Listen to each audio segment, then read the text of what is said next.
Buenos días a todas, a todos. Muchas gracias por su presencia en esta segunda sesión con la maestra Gladys Morales.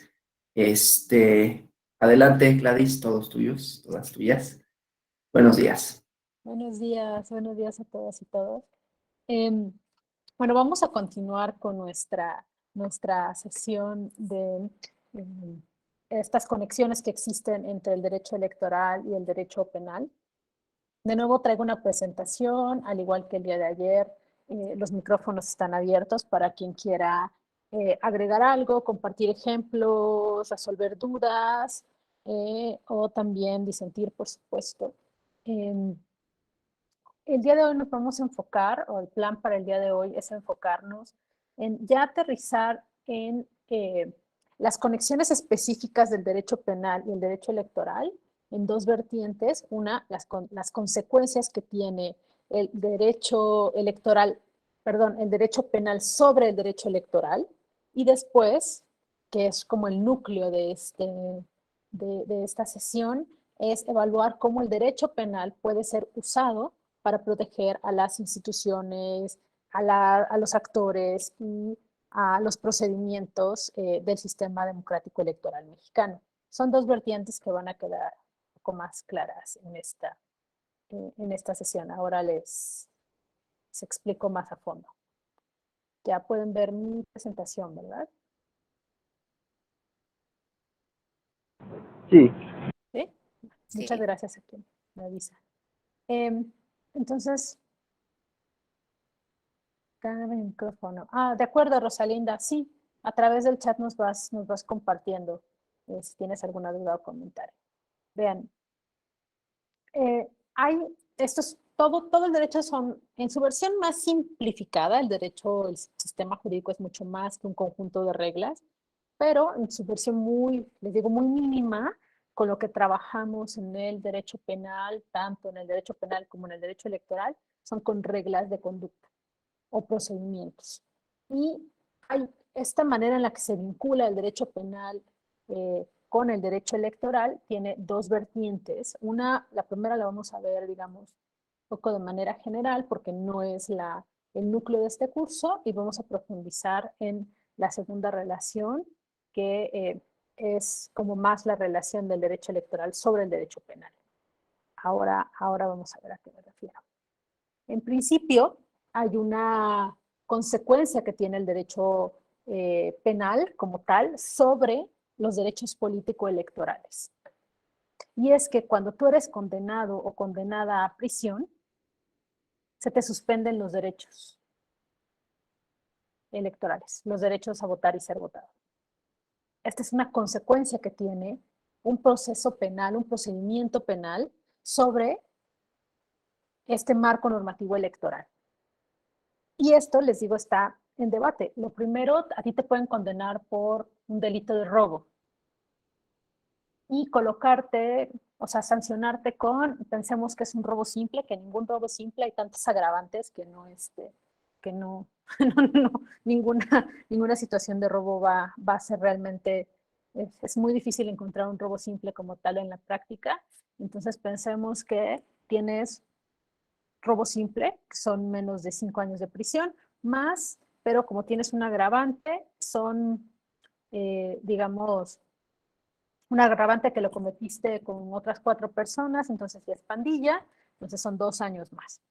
Por alguna razón, a ti te condenan por tu grado de participación, que es lo que decíamos ayer, grado de culpabilidad. Les digo yo, todavía los códigos conservan más grado de culpabilidad, me parece es más, otras partes más teóricas hablan de grado de participación en el delito. Yo no cometí el robo directamente, yo les avisaba que venía una persona sola. Pensemos que es un robo en la calle, ¿no? O sea, van, te asaltan y te quitan lo que traes. Entonces, mi participación en el delito no fue que te amenacé o que te robé directamente, sino que les avisaba a mis compañeros, compañeras, que venía una persona sola caminando en tal calle. No es lo mismo de quien roba materialmente a quien avisa, ¿no? Aunque todas las personas formen parte de la pandilla, digamos. Por eso es robo pandilla. Ese grado de participación, digamos, en el menor grado de participación, pensemos que me dieron porque también se gradúa de acuerdo al monto robado, 3 años de prisión. Esa fue mi sanción, además de la reparación del daño. Y pensemos en este escenario que, y estas son las reglas del derecho penal, si tu condena es de más de 5 años, no tienes derecho a fianza, ¿no? No tienes derecho a cumplir la pena en libertad. Y es esto, si ustedes han visto el tema de las firmas, que estás condenado o condenada, pero puedes cumplir tu sanción fuera de la prisión si pagas una fianza y vas a firmar cada semana, incluso aquí en el Tribunal Superior, luego me los topo en la entrada, ¿no? A las personas que vienen a firmar, como a reportar que siguen estando en la Ciudad de México, que están trabajando y que están cumpliendo o compurgando fuera de prisión. Pero si tienes más de 5 años, no puedes acceder a este beneficio y también hay personas que no pueden pagar las fianzas. O sea, pensemos que por un robo de 800 pesos, eh, la fianza se fija de acuerdo al monto de lo robado en 8,000 pesos, en 5,000 pesos y no los tienes. Entonces tienes que pasar 3 años en prisión. Además de pasar 3 años en prisión, la sanción electoral, la sanción lo que va a tener como consecuencia es que se te van a suspender mientras tú estés en la cárcel tus derechos político-electorales. ¿Qué opinan ustedes de esto? Voy a dejar de presentar un segundito para que podamos discutir. ¿Qué opinan de esto? ¿Consideran que es proporcional? O pensemos en otro escenario. Estoy en prisión preventiva. Y entonces entro a la cárcel porque aun cuando no, eh, no ha culminado el proceso, o sea, no se me ha sentenciado por el tipo de delito, la gravedad del delito, yo estoy en prisión preventiva, un caso de homicidio. Mientras yo esté en la cárcel, también se suspenden mis derechos político-electorales. No puedo votar, no puedo ser votado. ¿Qué piensan ustedes? Boris, adelante. Buenos días, maestra. Yo, bueno, ahí en este caso de la prisión preventiva considero que sí, afecta el principio de presunción de inocencia, porque todavía no se le ha sentenciado como culpable y ya le están restringiendo sus derechos como tal. Entonces, ¿dónde queda el principio de presunción de inocencia en este caso? Considero que sí debería de garantizarle su derecho al voto a las personas en prisión preventiva. Esa es mi opinión. Muchas gracias, Boris. La tendencia hoy justamente es eh, a reconocer que las personas privadas de la libertad, en general, no pierden sus derechos.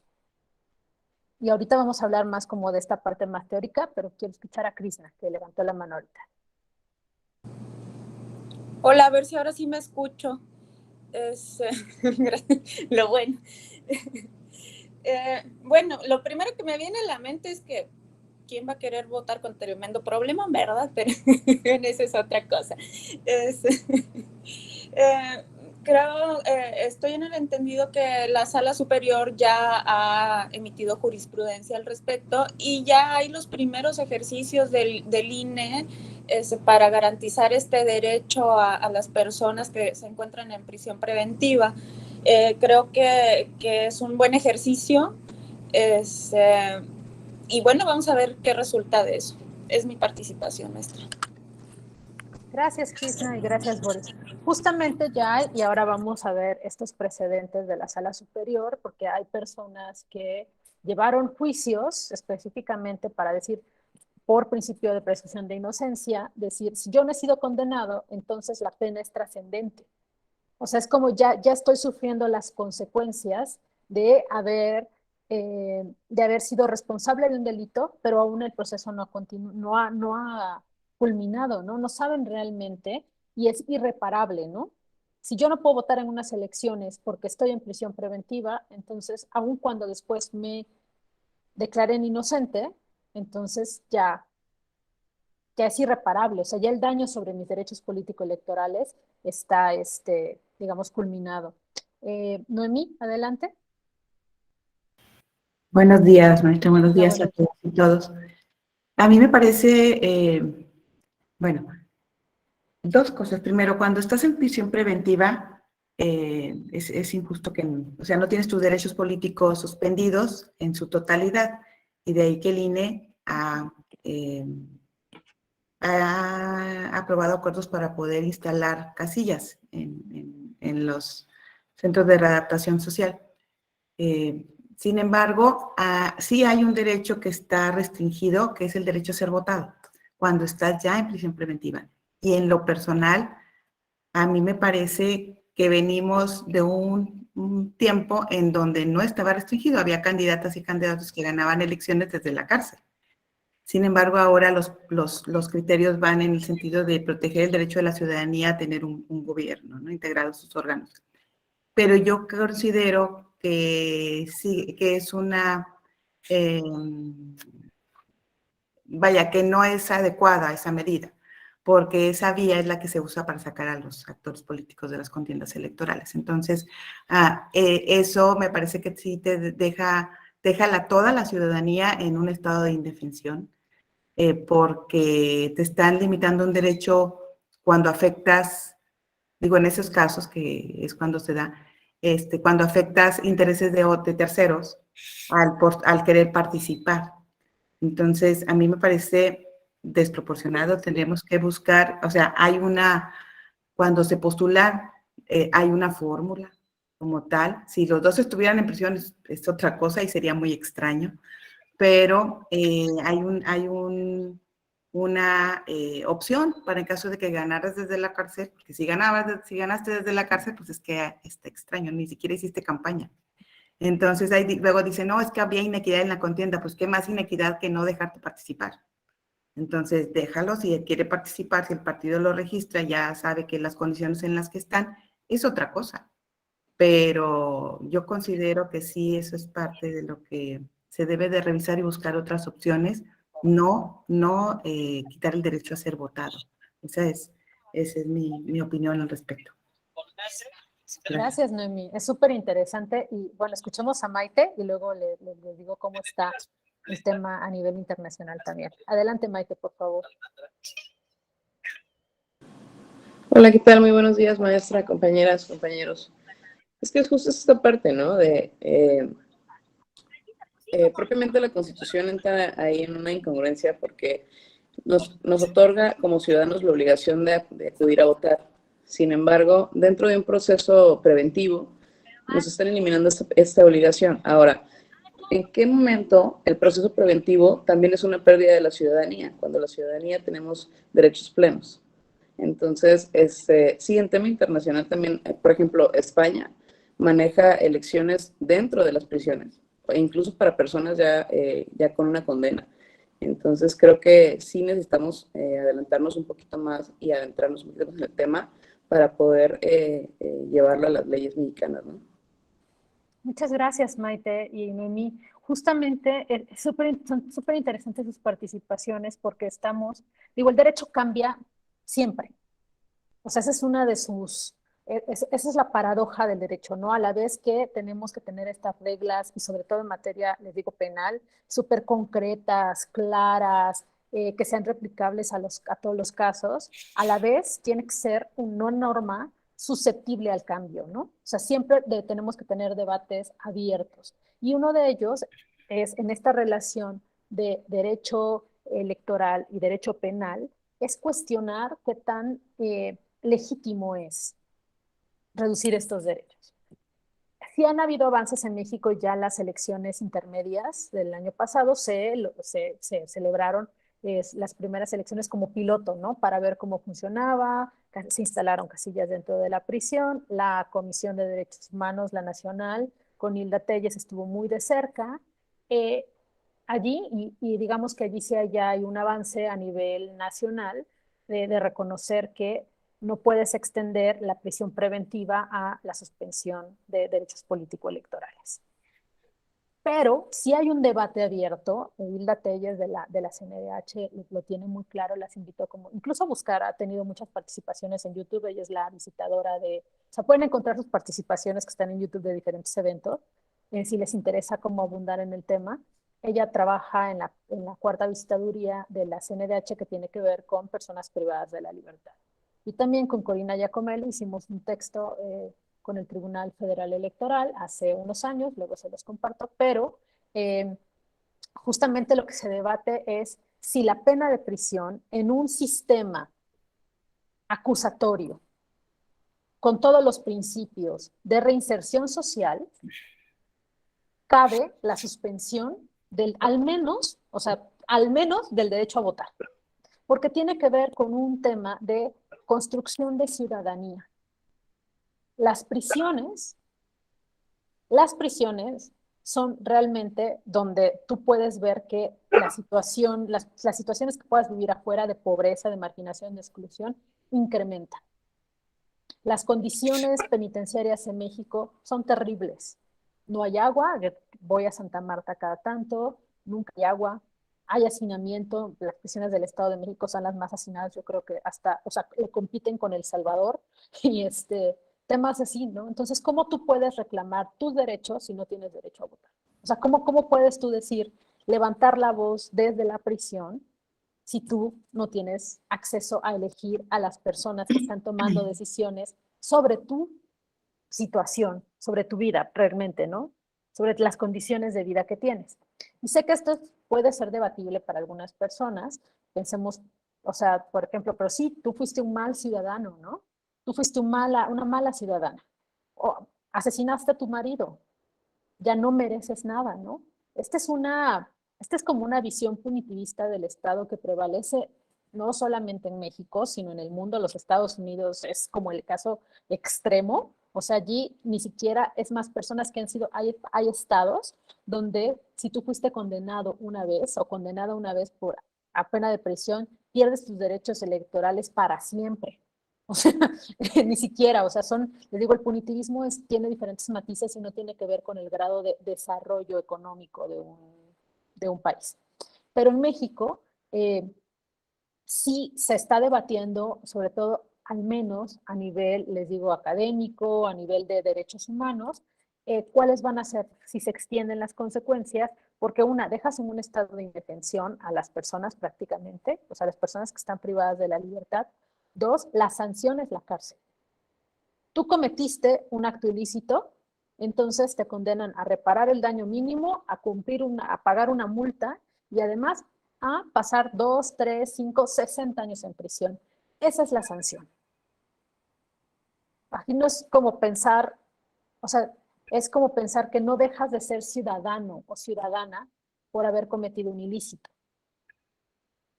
Y teóricamente, esto es importante, Rodrigo Primi, un experto en derechos humanos colombiano, dice, la manera como más esquemática que podemos, y Catalina Pérez Correa ha retomado sus ideas para México, cómo podemos pensar a las personas que ya han sido condenadas y sus derechos, es pensar que hay derechos que se suspenden, no se eliminan, mientras dure la sanción.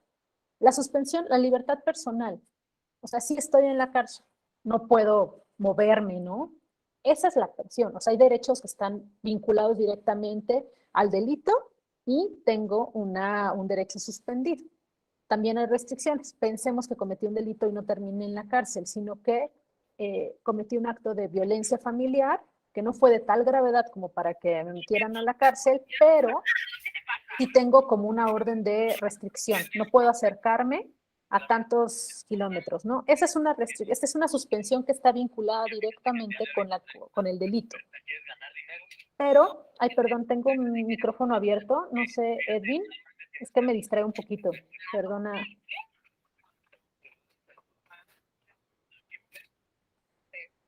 Perdona que te lo pida. Pero les digo, entonces hay derechos que se suspenden directamente con la pena, con la sanción penal, ¿no? Otros se restringen, se matizan, dependiendo, o sea, no los puedes ejercer ampliamente por la misma condición de la prisión. Pensemos, por ejemplo, el derecho a las comunicaciones. Estando en prisión, sobre todo y en este caso de las prisiones de máxima seguridad, tú puedes recibir cartas. puedes llamar por teléfono a tu familia, a tus amigos, a tus amigas, o sea, tienes derecho a comunicarte, pero por cuestiones de seguridad, una, no puedes tener teléfonos celulares, esta es una, sobre todo si estás condenado, les digo en casos de delincuencia organizada, pensemos que tú operabas una red de secuestradores. Tú puedes seguir operando y pasa, o sea, pasa fuera de la ley, digamos, pasa que tú continúas operando tu red de secuestro a través de teléfonos celulares al interior de la cárcel. Entonces se te puede restringir este ejercicio del derecho. Puedes llamar, sí, pero a través de cabinas telefónicas. Y en las prisiones, todavía los teléfonos de tarjetas que ya nadie usa fuera, en la prisión, las tarjetas telefónicas valen muchísimo, ¿no? Porque es la manera en la que te puedes comunicar.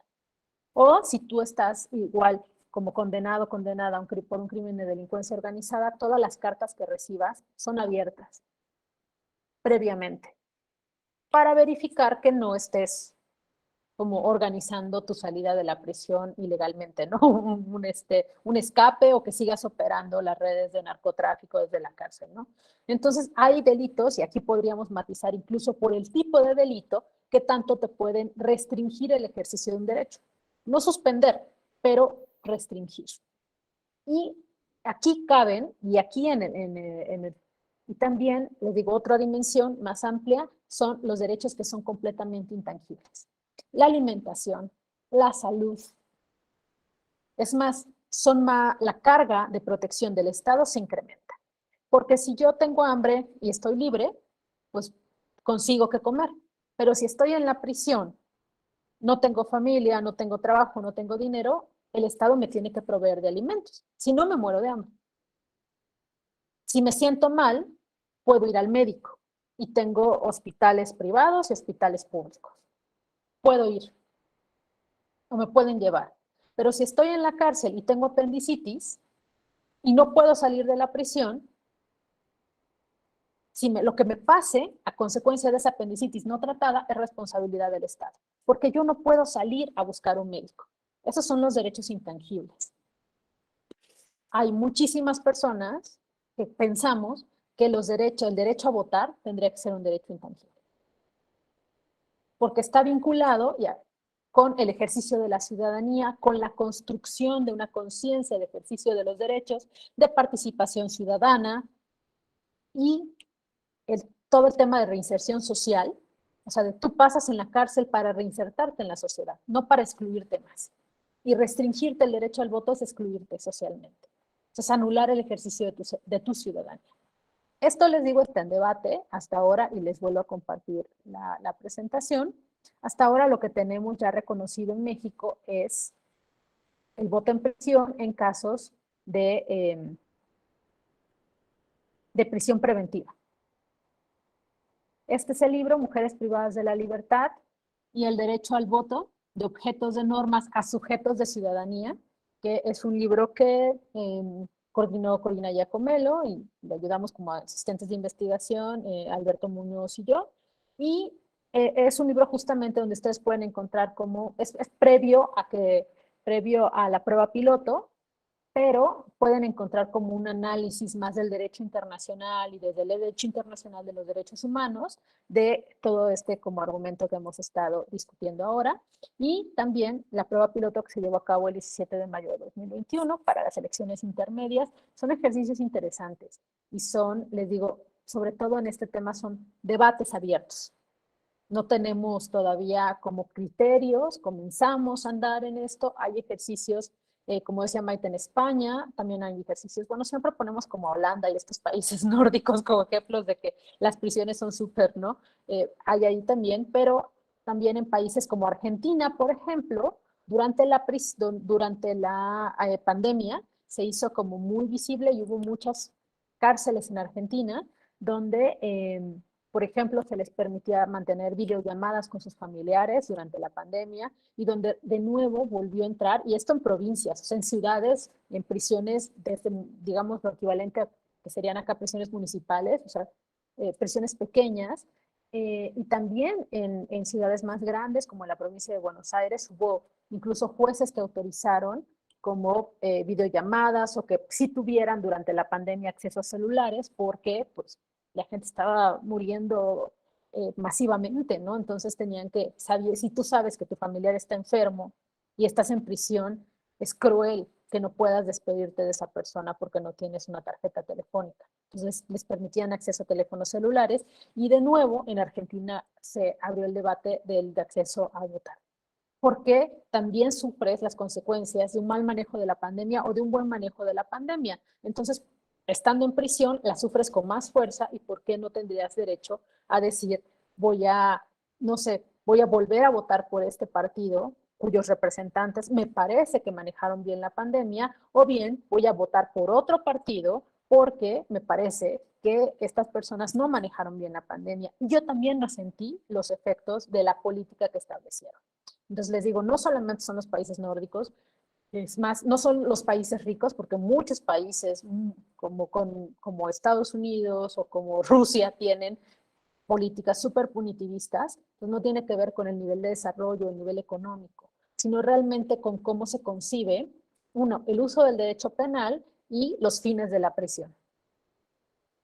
Francisco, qué bueno que ya regresaste, Francisco, no te preocupes. Y bueno, hasta aquí les digo, adelante Mirna. Hola, buenos días. Ay, la Buenos verdad, días.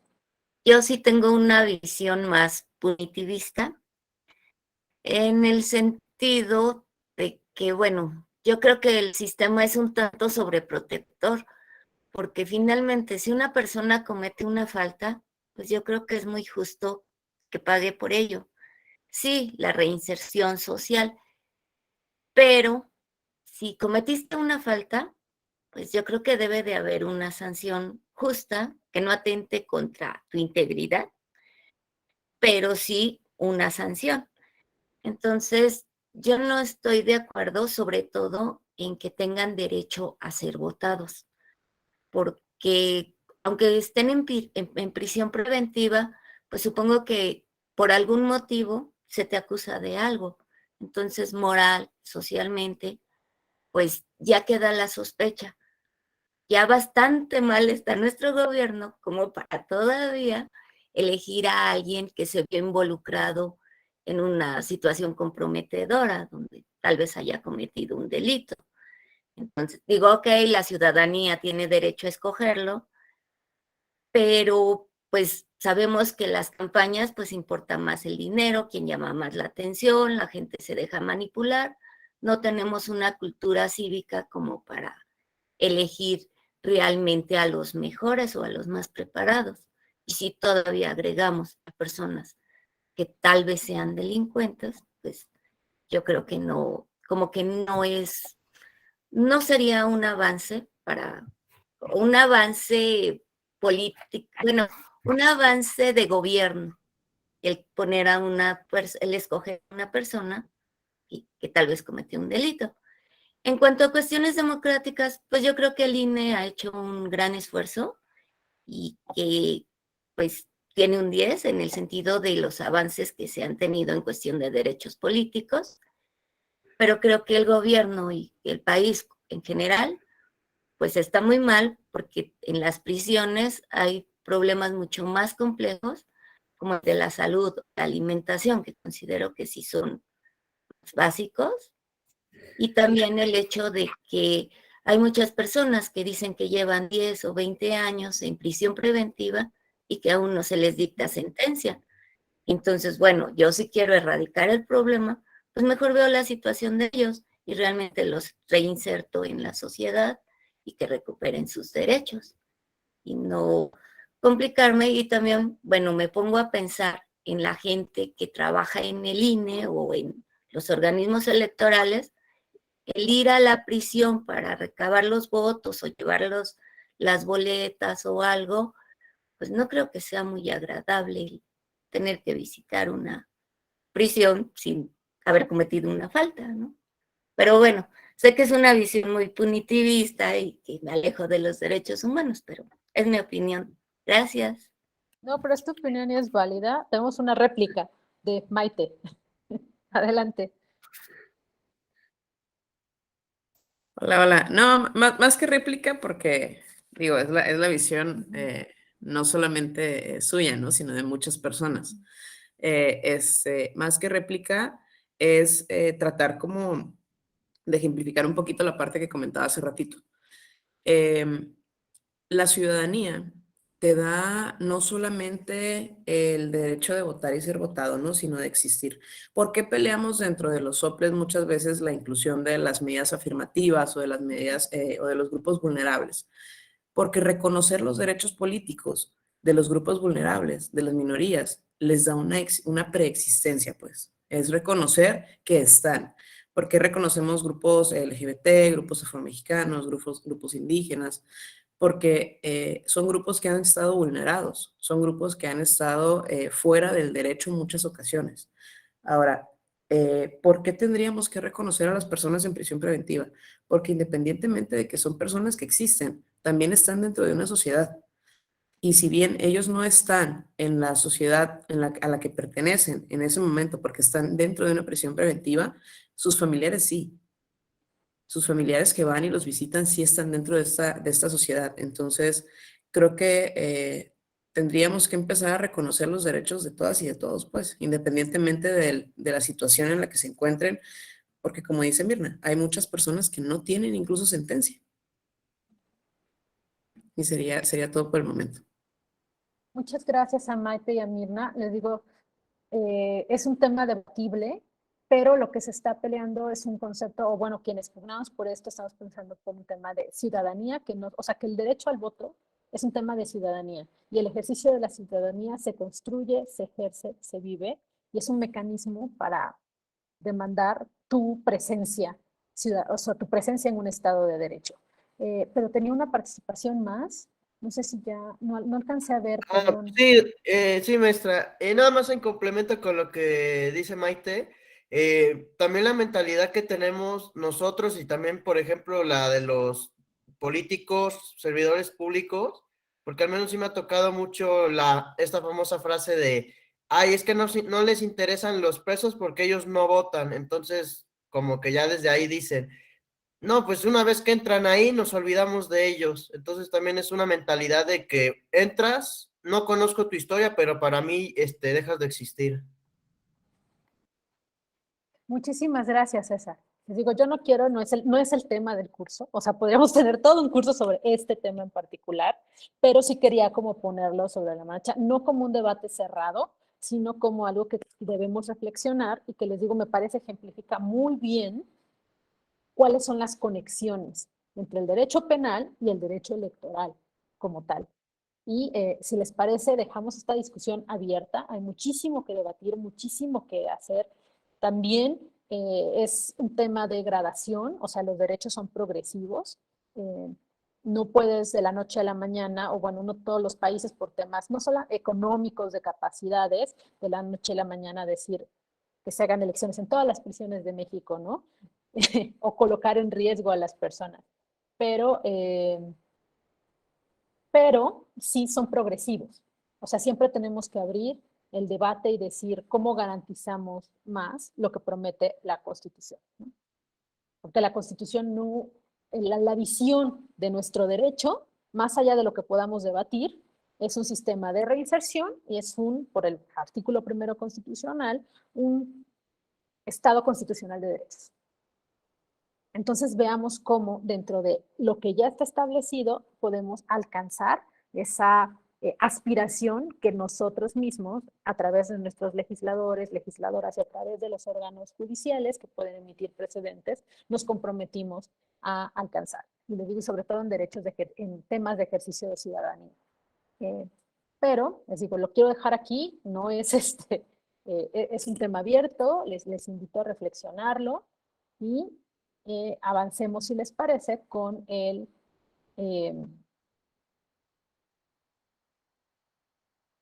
aquí voy a presentar la pantalla de nuevo, con ahora sí cómo el derecho electoral recurre a los mecanismos del derecho penal para blindar, o sea, para garantizar el ejercicio de derechos político-electorales, que al final también están, para proteger a las instituciones y para proteger los procedimientos que a lo largo de siglos hemos construido, ¿no? Entonces, aquí el derecho penal en este escenario es un mecanismo al que recurren las instituciones electorales para proteger este sistema democrático. Y hay, o sea, al final es la investigación y sanción de conductas. Este es el fin del uso del derecho penal en materia electoral. O sea, ya como un mecanismo para proteger el régimen democrático a través de todo un proceso penal o todo un sistema de justicia penal.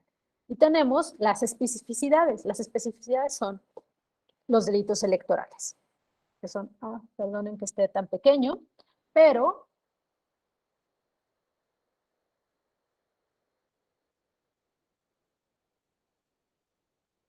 tenemos la Ley General en materia de delitos electorales. Esto es algo muy de algunos países, no solo México. Por técnica penal así pulcrísima, todos los delitos tendrían que estar contenidos en los códigos penales, ¿no? En México no pasa así. Yo realmente no tengo como una opinión, o sea, no me inserto tanto como en este debate. Digo, los más puristas del derecho penal dirían que todo tendría que estar contenido en los códigos penales y no pulverizado en otras normas. Les digo, en México tenemos normas específicas para todo. Hay delitos, los delitos de contra la salud, todo lo que tiene que ver con drogas, están en la Ley General de Salud. Hay delitos en una Ley General de Salud, lo cual es bastante, o sea, me parece que es el caso extremo, pero en materia electoral tienen, ustedes lo conocen mejor que yo, todo su marco normativo. Está la Ley General en materia de delitos electorales y estos son algunos ejemplos, algunos artículos. Tenemos un sujeto, que es la persona que comete el delito. ¿A quién? Funcionarios electorales, servidores públicos, ministros de culto, que al ser un país laico tampoco está prohibido que se involucren en materias electorales, o en situaciones electorales, en procesos electorales. Hubo un momento en que, y aquí para la progresividad de los derechos, hubo un momento en que en México los ministros de culto no podían votar.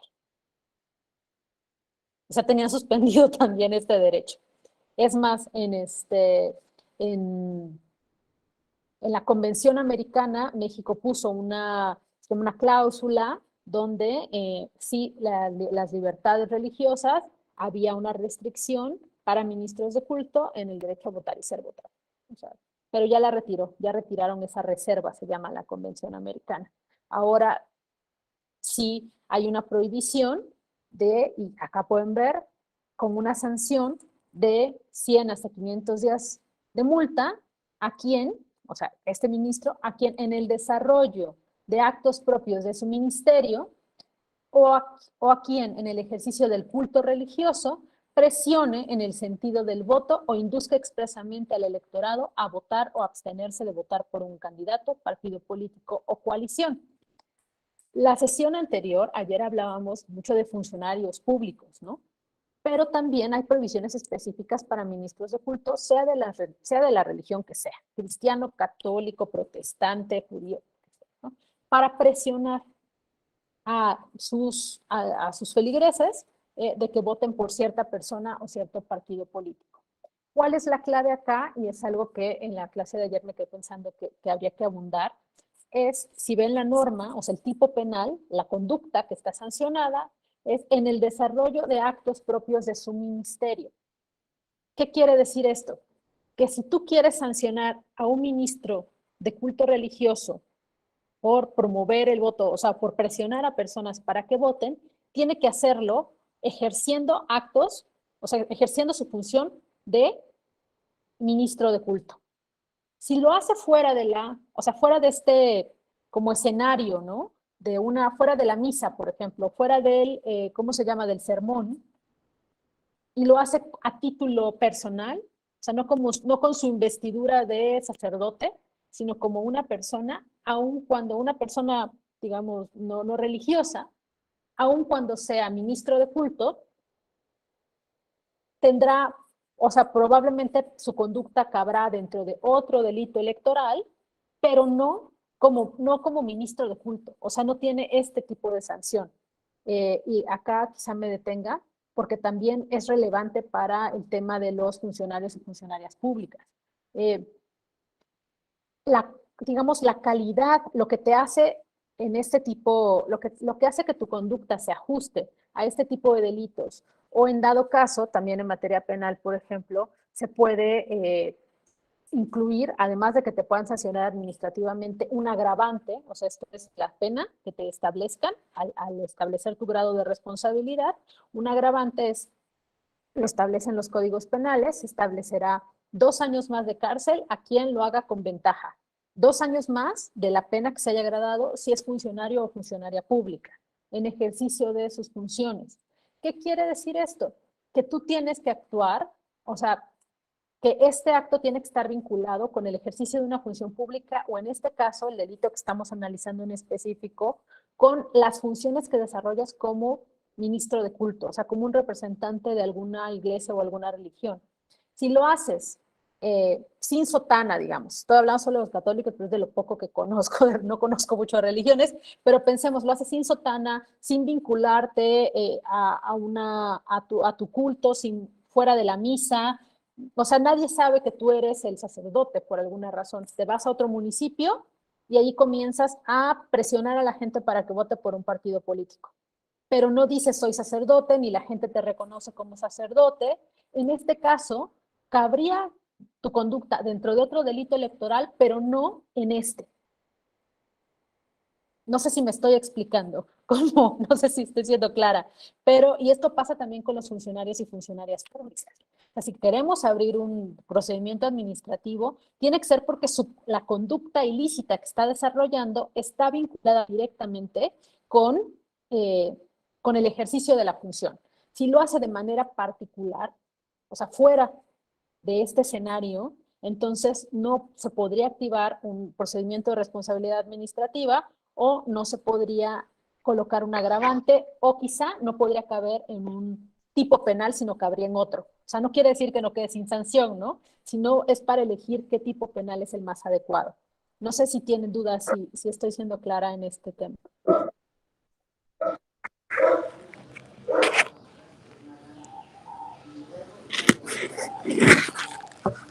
¿Ya? Creo que hay un micrófono abierto. No sé si, Daniela, ¿tú quieres participar?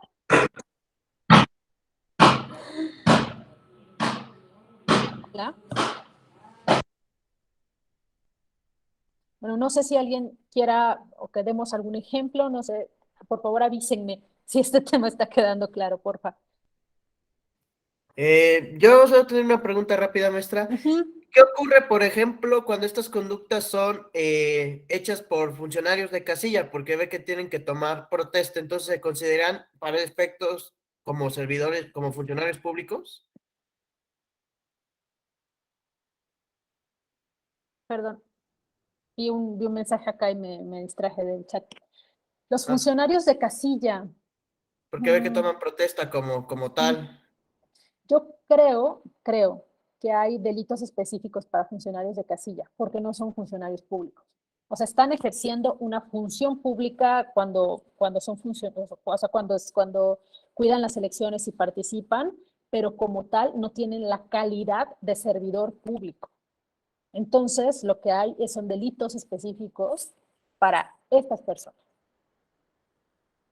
porque no podríamos extenderles la responsabilidad, el tamaño de la responsabilidad que tendría, por ejemplo, un integrante del INE. O sea, no sería lo mismo.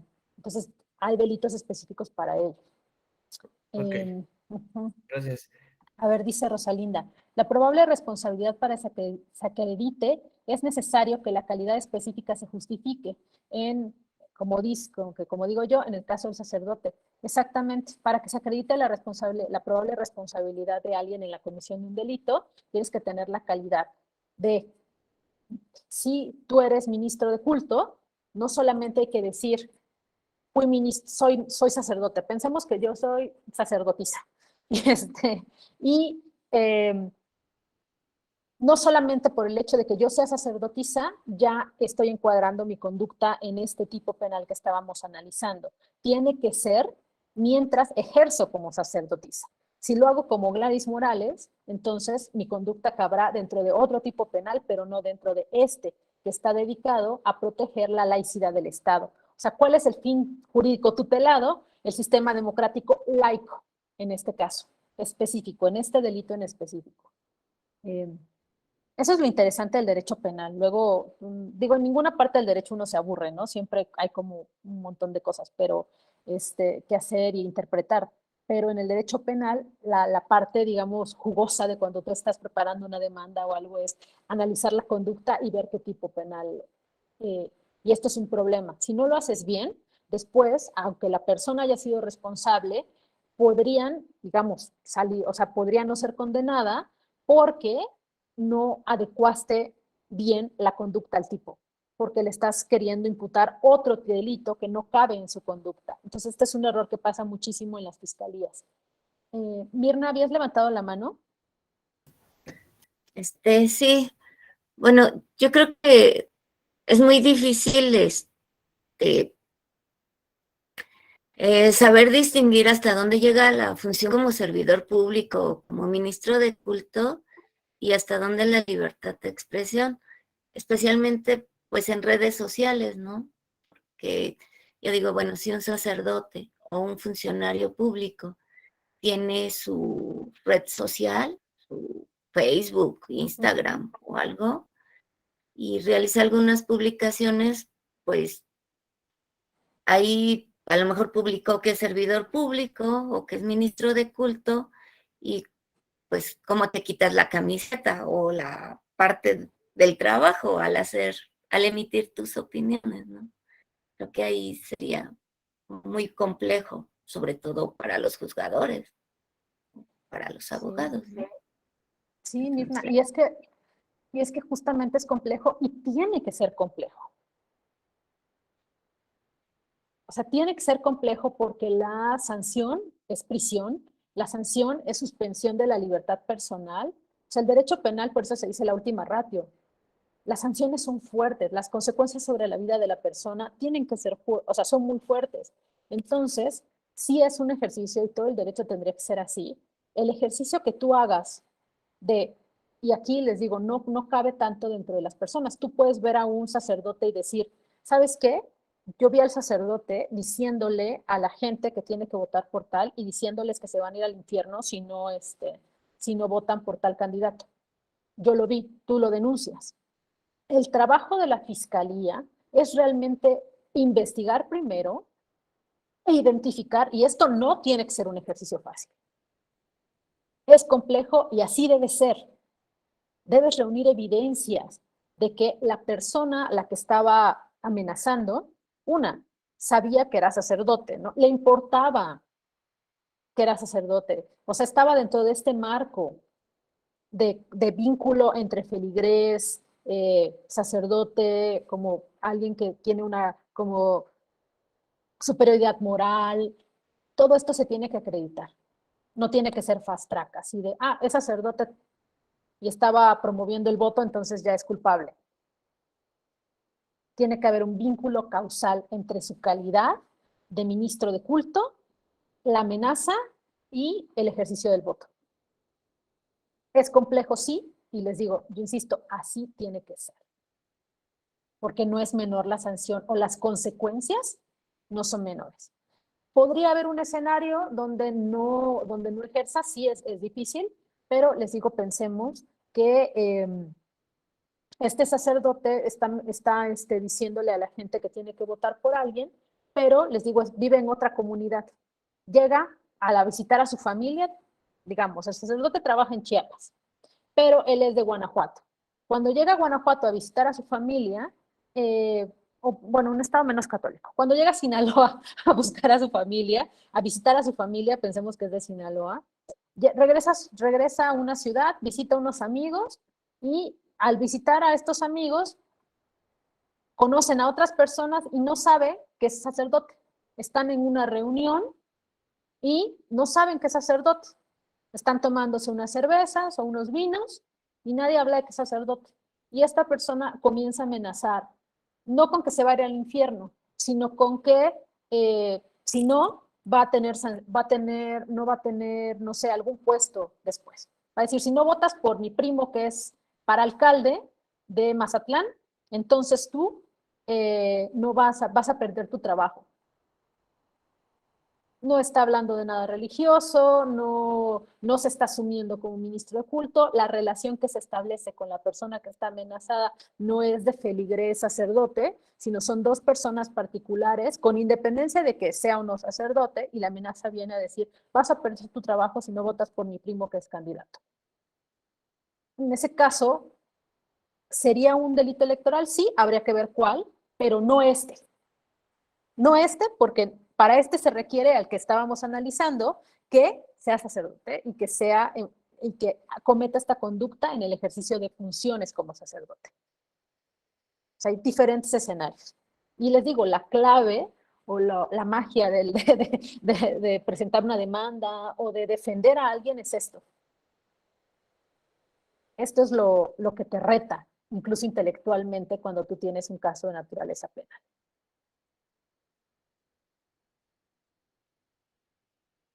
Y les digo, ¿avanzamos? ¿Les parece bien?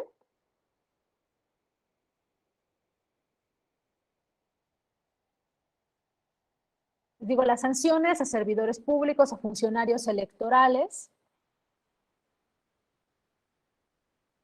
O sea, este es todo el marco normativo que les digo, lo puse aquí solamente como ejemplo, de pensar el tipo de conductas, hay todo un, o sea, el catálogo de delitos es muy específico en materia electoral. Las personas que intervienen en un procedimiento penal electoral, en la etapa de investigación o ya en la etapa de juicio, son, y esto estamos haciendo ya como un símil con la sesión anterior, donde les dije todos hay una víctima directa e indirecta, un presunto responsable, el Ministerio Público, que es la Fiscalía de Delitos Electorales, defensores públicos y privados y jueces penales. Que les digo, los jueces penales resuelven casos de delincuencia organizada, secuestro, robo y delitos electorales también. O sea, no hay ese grado de especialización. Y vamos a ver, les digo, el marco, ahora lo que vamos a avanzar es al procedimiento penal, o sea, cómo se tramitan este tipo de delitos, de denuncias por la comisión de un ilícito en materia electoral. Estos principios, estos fundamentos, hoy en día vivimos bajo un régimen en materia penal desde la reforma constitucional de 2008. Estamos operando todas las instituciones del sistema penal bajo los fundamentos del sistema penal acusatorio. La reforma fue en 2008, entró en vigor en 2018.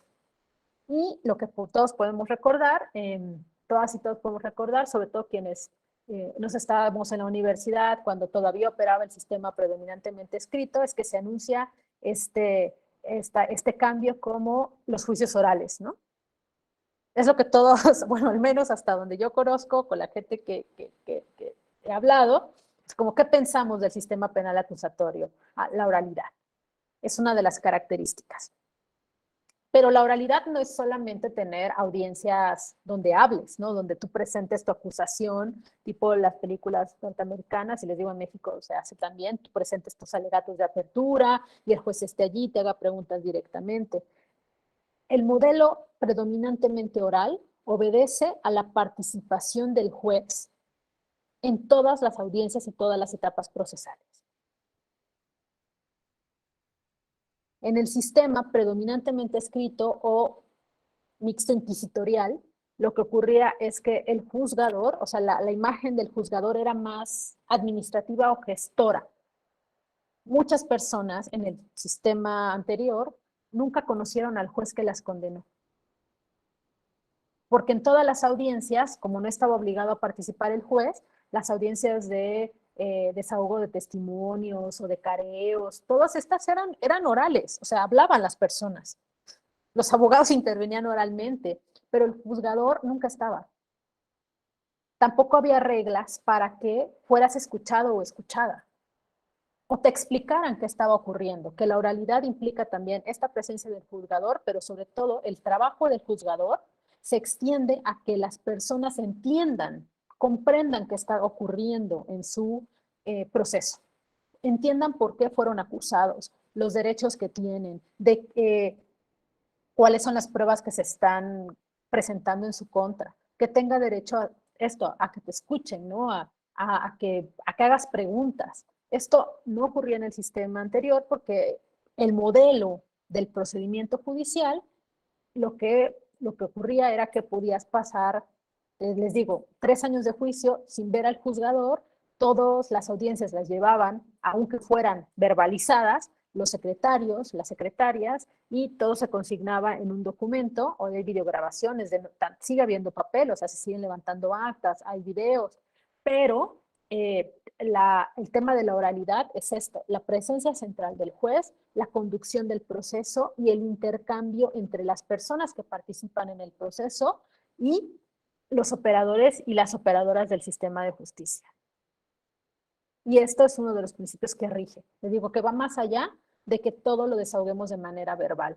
Es un tema de cómo se concibe el papel del juzgador en un proceso penal y además los derechos que tienen las personas de intervenir y comprender de qué se les está acusando y también las personas que comparecen como víctimas, las garantías que tienen para ser escuchadas en juicio y que sus afectaciones sean realmente enjuiciadas, no sean procesadas y que pueda tener una reparación que sea legítima. Y esto es lo más importante, o sea, desde lo más importante del sistema penal acusatorio, en general, no solamente en materia electoral.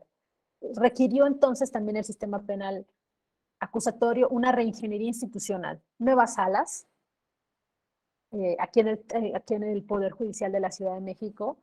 Para las capacitaciones tenemos las salas de audiencia oral de entrenamiento y hay toda una ingeniería para ver cómo están acumuladas las salas, o sea, las acomodadas incluso los lugares donde se sienta la persona acusada y la persona presunta víctima, el juzgador, o sea, todo este tema de instalar sistemas de videoconferencia también, es un cambio. Es más, la legitimidad, y esto es un tema que se ha estudiado en los Estados Unidos, la legitimidad procesal, la legitimidad de los procesos judiciales, descansa no solo en la decisión. La legitimidad de una decisión judicial, o sea, de una sentencia penal, inicia desde el momento en que tú entras a un juzgado. Cómo eres tratado por todo el personal que interviene. Tener lugares dignos para esperar tu audiencia. Eso es importante. Todo eso te hace sentir confianza, la percepción de confianza en el sistema penal. Y eso se ve muy claro, les digo, en esta manera en la que están construidas las salas de audiencia, los lugares de descanso, la manera en la que entras, o sea, todo esto importa. No solamente importa la sentencia. Y sí hay evidencia empírica, incluso a través de encuestas. En el Poder Judicial hicimos como una encuesta de si importaba a la gente cómo era tratada, y por supuesto que importó, digo, con independencia del resultado final del proceso. Y este es uno de los pilares del sistema penal acusatorio. Gracias, Mónica, por avisarnos. Bueno, gracias, Belén. Ahora esperamos que Mónica regrese. Y les digo, estos son... no creo que me pasó uno. Y la presunción de inocencia es el pilar, otro de los pilares básicos. La presunción de inocencia, como principio rector del sistema penal acusatorio, tiene dos vertientes. Una es como regla de trato, y esto lo ha dicho la Suprema Corte, tiene como una amplia línea jurisprudencial en lo que significa la presunción de inocencia para México, o sea, para las instituciones penales mexicanas, y como regla de trato significa que es esta regla general de que nadie puede ser considerada como culpable hasta que se demuestre, todos deben ser considerados inocentes hasta que se demuestren lo contrario. O sea, debe ser tratada como persona en proceso mientras no seas condenada. Y la regla de juicio, ahorita les voy a hablar como más de esta profundidad, y la regla de juicio tiene que ver directamente con la valoración probatoria. Cuando tú interpretas las pruebas que se te ofrecen, no las debes interpretar con un sesgo en contra de la persona que está siendo acusada de la comisión de un delito. O sea, la valoración debe ser, y esta es la objetividad. No es porque, ok, está acusado, no sé, les digo, yo soy feminista, ¿no? Y pensamos que yo soy jueza. Y si me asumo como feminista y tengo un caso de una persona que fue acusada de violación a una mujer, yo debo evaluar las pruebas en razón de las pruebas, no de si es hombre y no de si yo creo que todos los hombres violentan a las mujeres. Eso sería un sesgo de género y también sería una violación a la presunción de inocencia en la vertiente de regla de juicio. Y como regla de trato, les digo, a ver, voy a dejar de presentar porque esto es muy importante, o sea, quisiera escucharles. Como regla de trato, hay criterios bien importantes que debe cumplir la autoridad. ¿Ustedes recuerdan, ahora que detuvieron al Bronco, qué fue lo que se dijo? O sea, ¿qué fue lo que lo pusieron en todos los medios, ¿no? Con su ficha sinaléctica y que se difundió en los medios. ¿Cuál era la crítica aquí?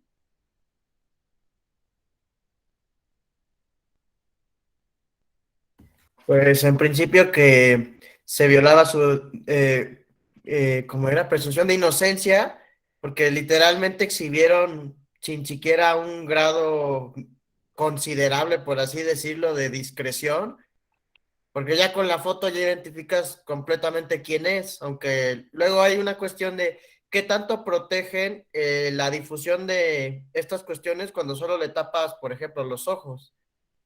Pero en concreto es que la foto era demasiado explícita hasta se alcanzaban a leer los números que traía. Entonces ahí parte una cuestión de hasta qué grado el hacer pública esta información perjudica la presunción de inocencia debido a que ya todos identifican rápidamente de quién se trata. Gracias, César. Eso se llama en materia penal exhibición en medios y está prohibido. En todos los delitos. Esto que hacen las fiscalías de decir detuvimos a una banda, lo que hicieron con el Bronco, o lo que hacen con las fiscalías en general, de decir detuvimos una banda de secuestradores y los presentan, así hasta en fila, ¿no? O a 3 personas y los presentan hasta esposados, eso está prohibido. Una, porque no hay sentencia. O sea, empezando por ahí, es presunto responsable hasta que no sea vencido en juicio. Pero las consecuencias son que tú ya lo exhibiste en medios y ya la gente cree que es responsable. Pensemos que fue un levantón, o sea, les digo un caso de secuestro, te presentaron como integrante de una banda de secuestro. Y este es un caso real que yo conocí y que participé en una parte muy específica. Este chico vivía en Iztapalapa, en una zona muy marginal de Iztapalapa, jugaba fútbol con unos gentes del barrio. En un partido de fútbol llega la policía y los detiene a todos. 2 del equipo eran, y hay evidencia suficiente para considerar que formaban parte de una red de secuestro. Los otros 4 que estaban jugando ahí no, y otros corrieron y no capturaron. A los 4 los procesaron por delincuencia, por secuestro. Y los presentaron en medios, los exhibieron. Detienen en no sé qué colonia de Iztapalapa a los integrantes y a todos los pusieron. Este chico, para su colonia, es un secuestrador.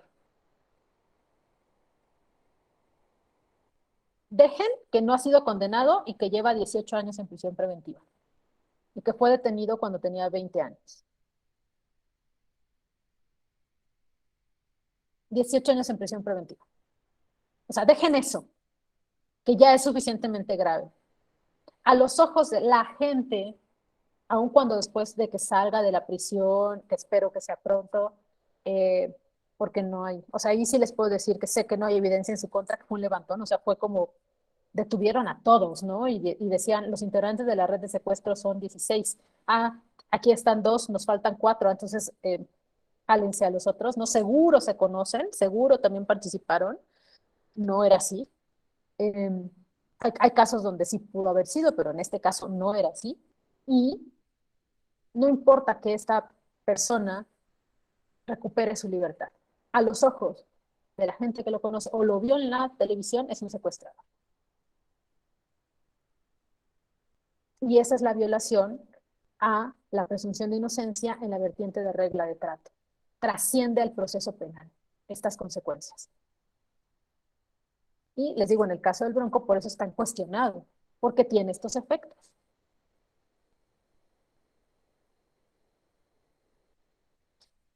Mirna, adelante. Ay, a lo mejor es una pregunta muy absurda, pero yo no entiendo cómo es posible que pueda haber gente que lleva 18 años en prisión preventiva y que no les dictan una sentencia, sea condenatoria o absuelto, pero ¿por qué alargar tantísimo un proceso? O sea, que no, o sea, y si ya 3 años es demasiado, yo digo, ¿cómo es posible que 18 años y toda la afectación puede tener el presunto responsable?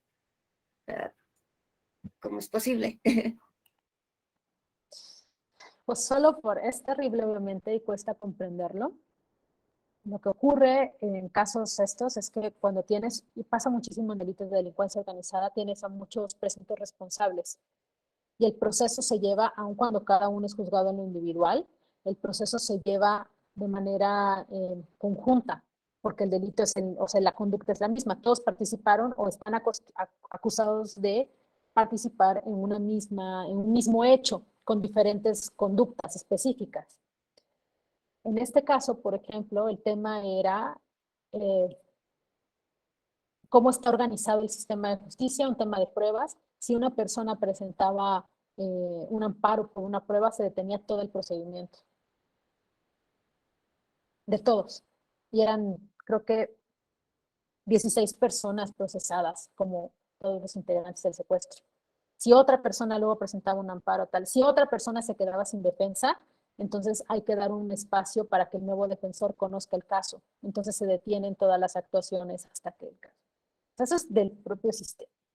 Otro es la saturación de expedientes en el sistema. Este es un caso del sistema penal escrito y no sigue las reglas, o sea, no hay los mecanismos de control que existen en el sistema penal acusatorio y la duración de los juicios. La mínima era en el sistema penal por un delito bien sencillo, eran mínimo 2 años. Hoy son 6 meses. ¿Por qué? Porque no había presencia del juzgador, o sea, por diferentes garantías. Entonces es un tema bien complejo, Mirna, sumamente doloroso, y les digo, por eso no tiene que ser fácil que te sancionen, ¿no? O que te imputen una responsabilidad. Igual no eres responsable y ya estuviste 18 años en la prisión. No tendría que ser tan sencillo que uno terminara en la cárcel.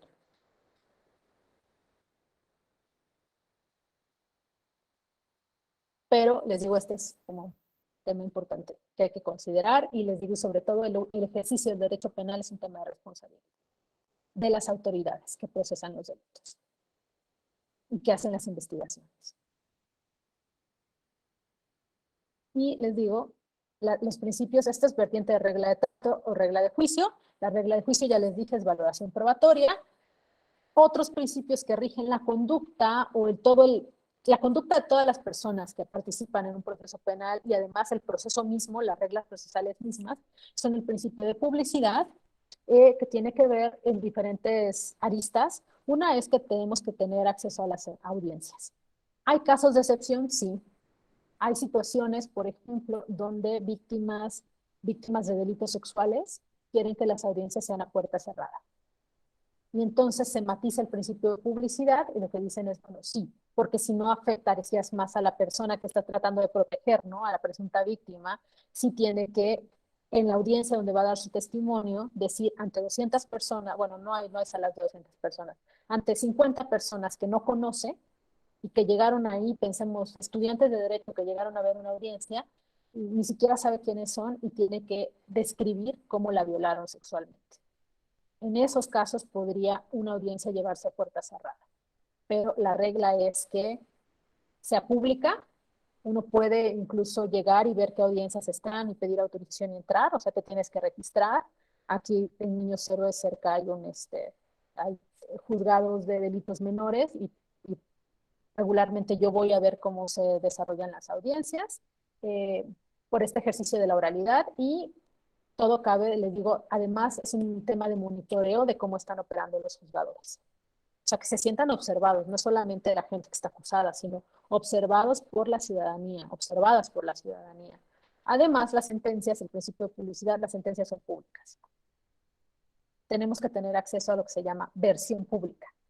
Es una sentencia donde le eliminan los datos de identificación, o sea, tú puedes decir, las puedes descargar de los portales de transparencia de los poderes judiciales y decir, me interesa saber cómo se están resolviendo todos los delitos que tengan que ver con integrantes de cultos religiosos.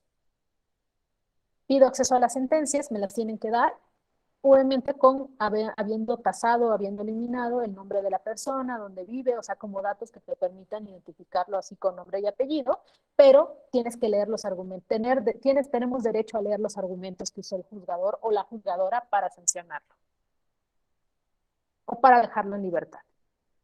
O sea, esa es publicidad, llega hasta allí. Inmediación, la participación del juzgador.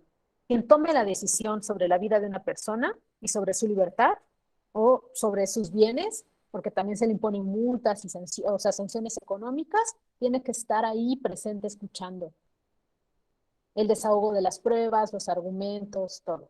Inmediación. No tiene que haber esto que los secretarios o las secretarias vayan a llevar todas las audiencias y luego el juzgador nada más firmaba la sentencia. Esto no puede pasar, no debe pasar en el sistema penal acusatorio. Continuidad, todo se lleva en las mismas audiencias, justamente para evitar esto que nos decía Mirna, ¿cómo es posible que teníamos 18 años en proceso? Porque las audiencias se podían interrumpir. Tú decías, fijabas una audiencia para testimonios, luego otra audiencia para desahogo de documentales y así, ¿no? Y entre cada audiencia podía pasar hasta 1 mes, 2 meses de diferencia. En el sistema penal acusatorio, una vez que llegas a la etapa de juicio oral, ahora vamos a ver cuáles son las etapas, una vez que se apertura una audiencia es hasta que te termine. Y aquí los juzgadores terminan, que los puedo ver, o sea, terminan, a veces hay audiencias muy complejas que terminan y tienen que autorizar más horas, terminan muy noche o de madrugada, en casos muy complejos. No todos los casos son así. Hay audiencias que duran 2 horas, ¿no? O sea, no todos los casos quieren esto, pero la idea es que todas, si tú tienes una audiencia donde se van a desahogar pruebas, sean esa misma audiencia donde cierres ese momento procesal. Y concentración también está muy relacionado con continuidad. Todas las actuaciones que estén relacionadas deben desahogarse en la misma audiencia o en la misma etapa. ¿Alguna duda sobre estos principios?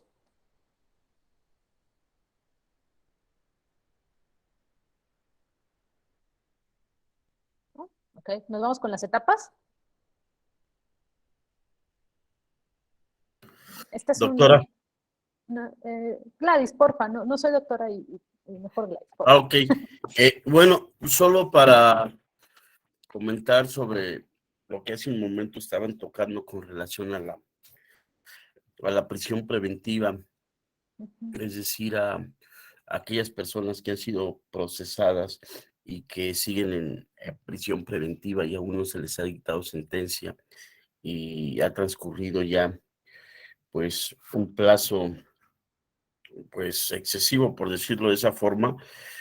A últimas fechas, no recuerdo el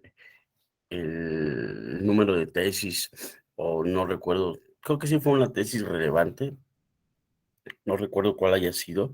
La Suprema Corte de Justicia determinó que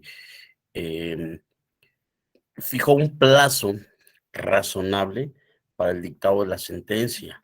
De tal forma, no recuerdo también cuál es el plazo, pero creo que son pocos años. Y medularmente señala que si en ese lapso no se ha dictado sentencia, pues aún tratándose de delitos graves, deberá dejarse en libertad a las personas que sean procesadas para que el proceso se les siga en libertad, ¿no? Sin embargo, no lo hace tan, mm, ¿cómo lo diré? No es tan explícito, por decirlo así, porque sí establece algunas restricciones, ¿no? Habla de delitos graves, pero también en algún punto señala que pues, por políticas públicas y otras cuestiones se considerará o se valorará la gravedad del delito, y estimo que en estos casos de delincuencia organizada, pues difícilmente, aunque lleven 10, 12, 13 años en prisión preventiva, pues no los van a dejar por la peligrosidad que representa aún cuando esté en juego también el otro criterio del principio de inocencia, ¿no? Es cuanto. Gracias. No, gracias a ti, José Luis, es una participación muy importante, porque justamente todo lo que tiene que ver con delincuencia organizada es como un régimen, el más punitivista está allí, y no hay gradación. ¿Cuál es el problema? Hay casos, y todo en materia penal tiene que ser esto, como muy analizado casuísticamente y gradado de acuerdo al grado de participación, grado de peligrosidad, y no en bloque. Lo que ocurre, por ejemplo, en el caso que nos decía José Luis, sí, la Corte ha establecido criterios y además incluso también las leyes de amnistía, por ejemplo, si hubo tortura y estás en prisión preventiva, también puedes solicitar, o sea, que una conmutación de la pena, una amnistía. Hay diferentes mecanismos que se han establecido para solucionar este problema. Los delitos de delincuencia organizada están quedando, o sea, es un régimen de excepción muy fuerte, donde no hay tampoco grados de matices. Tanto, o sea, si estás acusada por delincuencia organizada, puede ser tanto el operador del cártel, o sea, el líder de un territorio del cártel del Pacífico, como una mujer que introdujo drogas al reclusorio porque le iban a pagar 1,000 pesos, es madre soltera, no tenía trabajo y alguien le dijo, ¿sabes qué? Mete estas grapitas de coca al reclusorio Oriente en una visita y te pago 2,000 pesos. O sea, esta mujer también cabe dentro de este gama de delitos, al igual que un líder del cártel del Pacífico. Entonces, entendamos que hay situaciones donde el líder del cártel del Pacífico quizás sí no deba salir, ¿no? Pero una madre soltera con 3 hijos, sin trabajo, que hizo esto y que está mal hacerlo, pero que ya, o sea, pero ya cumplió muchos años de prisión, o sea, ya estuvo en la cárcel y no tiene sentencia, y es diferente.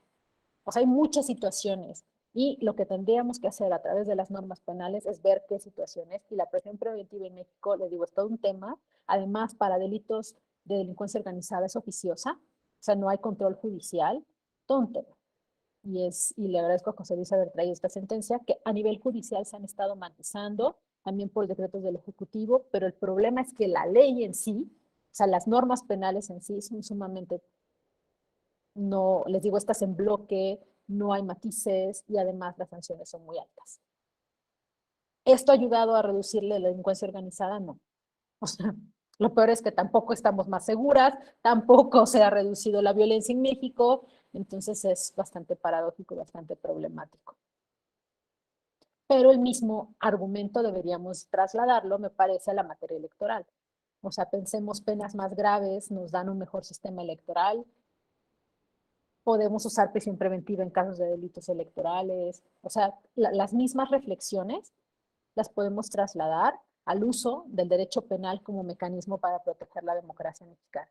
O sea, realmente en todos los casos es la mejor solución.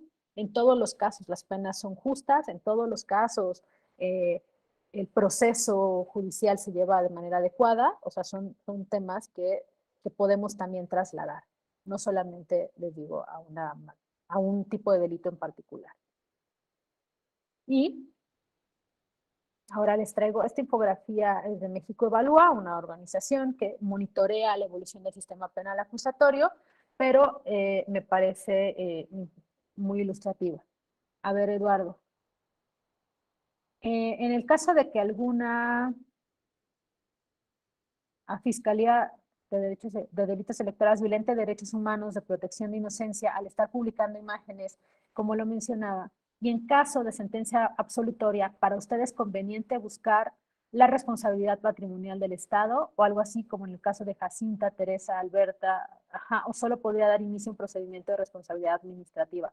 No, sí puedes iniciar un procedimiento de responsabilidad del Estado patrimonial, Eduardo. Incluso puedes iniciar, luego hay jueces de control también puedes iniciar procedimientos contra los jueces de control que permitieron que esto pasara. O sea, puedes abrir diferentes vías administrativas de reparación del daño causado por la exhibición en medios, como en este caso del Bronco, en el caso de Jacinta.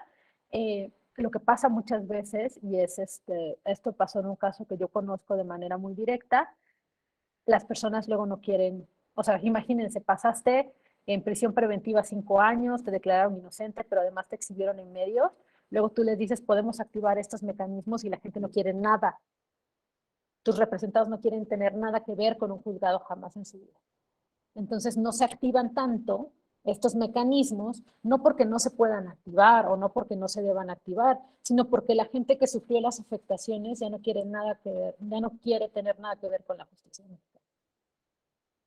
Entonces no son tan comunes, pero les digo no porque no podamos activarlos, y lo que dice Eduardo, la responsabilidad patrimonial del Estado por los daños directos e indirectos que tiene la exhibición en medios, sí son posibles de reclamar.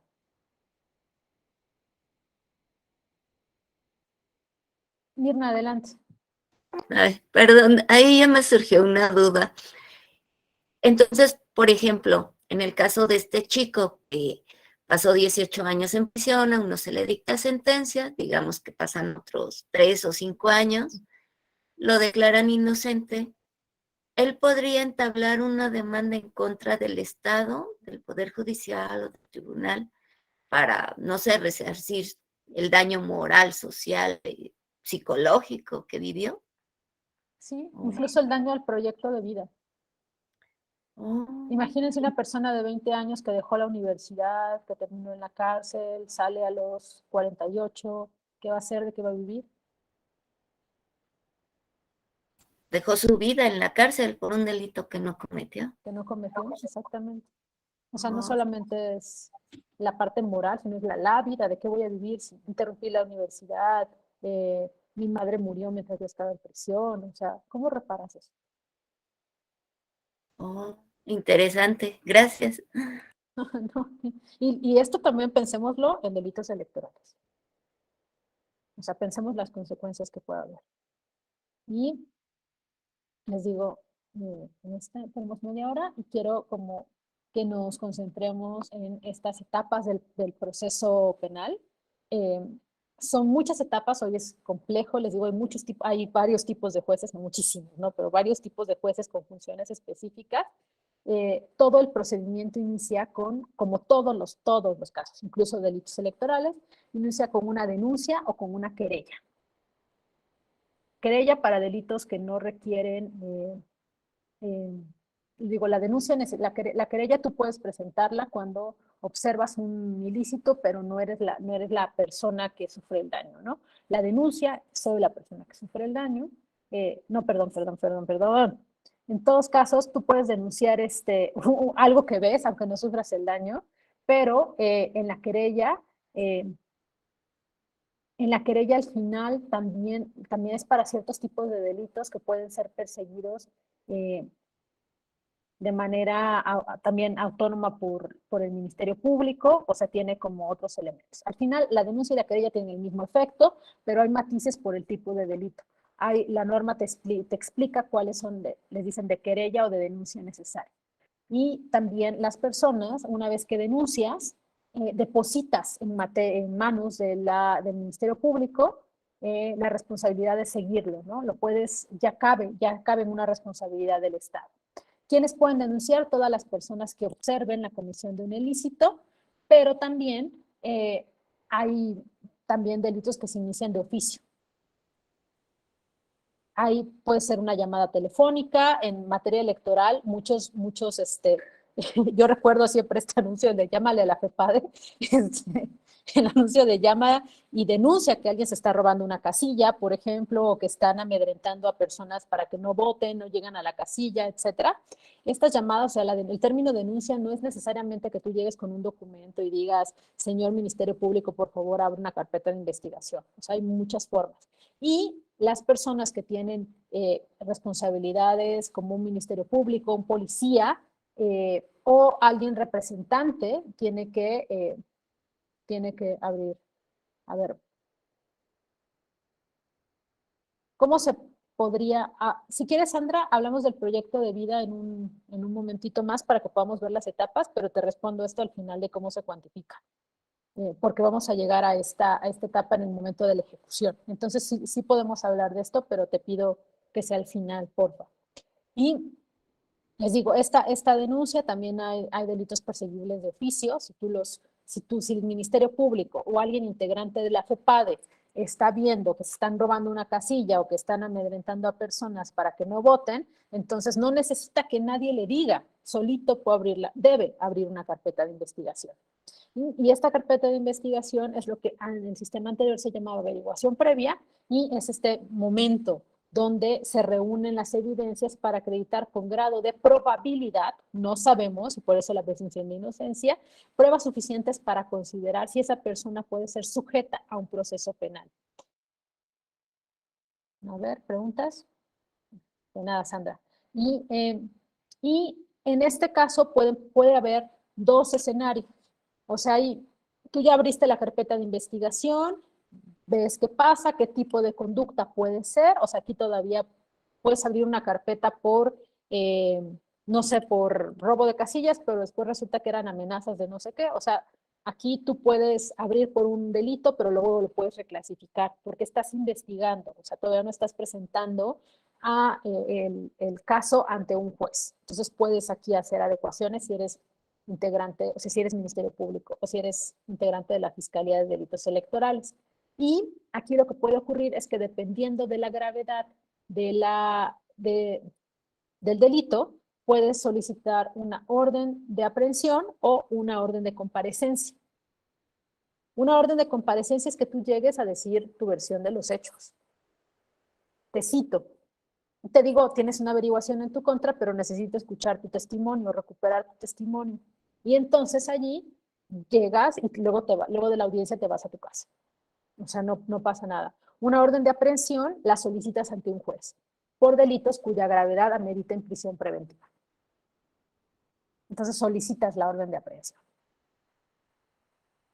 Si no es un delito grave, entonces la averiguación se puede llevar sin detenido, y esto es, así se llama, sin detenido, y sin detenido quiere decir también que puede la averiguación tomar más tiempo, porque no está en juego la libertad personal de alguien cuando hay prisión preventiva, bueno, todavía no hay prisión preventiva acá, cuando hay una detención por investigación, tienes 48 horas para integrar la carpeta de investigación. ¿Y cuál es el riesgo para solicitar una orden de aprehensión? Que te puedes fugar. Entonces, esta persona ya sabe que hay una denuncia en su contra y mañana va a amanecer en Timbuktu. Entonces, solicito una medida de precaución que la detengamos, pero solo tengo 48 horas para integrar la orden de aprehensión. Esto es como la regla, porque la persona está detenida. Si la persona está en su casa, es más, hay personas que ni se enteran que tienen una averiguación previa en su contra, o sea, una carpeta de investigación abierta, entonces puede tener más tiempo el Ministerio Público para integrar esta carpeta, y lo que agrega ahí son evidencias que encuentra. ¿Dónde fallan muchos procesos? Desde aquí. No se seleccionan las evidencias suficientes y adecuadas para demostrar la probable responsabilidad. Si después de esta averiguación, lo que tú haces, tú decides como autoridad que se reúnen las evidencias suficientes, las pruebas, para demostrar no solamente que el hecho ilícito, o sea, en este momento lo que se tiene que demostrar son tres cosas: que el hecho ilícito, el hecho sucedió, se robaron unas casillas, pasó, tengo evidencia de que pasó, además de la probable responsabilidad de alguien. Sé que esa persona estuvo allí. Sé que estuvo en el robo de las casillas y además hay testigos que dicen que lo vieron meter las casillas a su coche. Tengo testigos, o sea, sé que además hay una persona que es probablemente responsable de esto. Todavía no es culpable porque tiene que tener derecho a defenderse. Y si tú citas a comparecer a esta persona, probable responsable, como probable responsable de la comisión de un ilícito, también tiene que tener derecho a una defensa desde el momento de la averiguación, y también puede ofrecer sus propias pruebas dentro de la averiguación. No es juicio todavía, es carpeta de investigación, pero se siguen cumpliendo las garantías, los principios de todo el sistema penal acusatorio. Si después de esto la Fiscalía decide que sí hay evidencias suficientes, entonces se abre una audiencia inicial, se solicita una audiencia inicial ante un juez de control.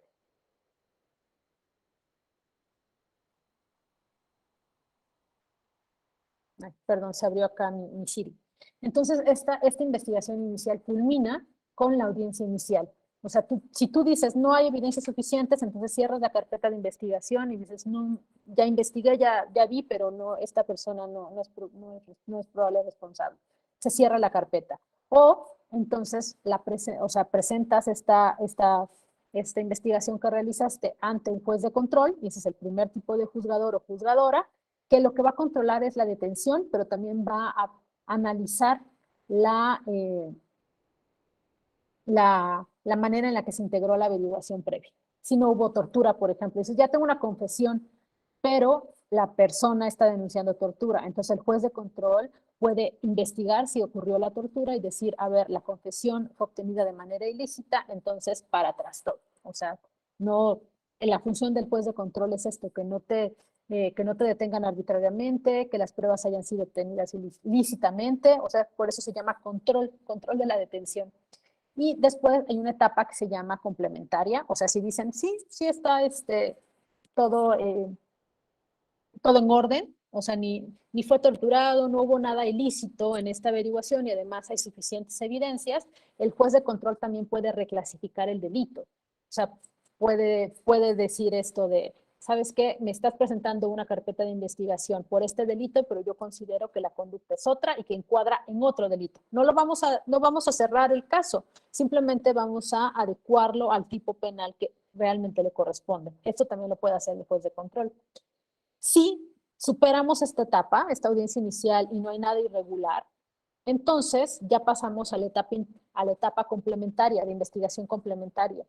El Ministerio Público formula la imputación, dice que realmente esta persona está acusada de tal, hay una depuración preparatoria, que es donde se complementan todas las pruebas. Aquí puede ampliar las pruebas o pueden decirse, ¿sabes qué?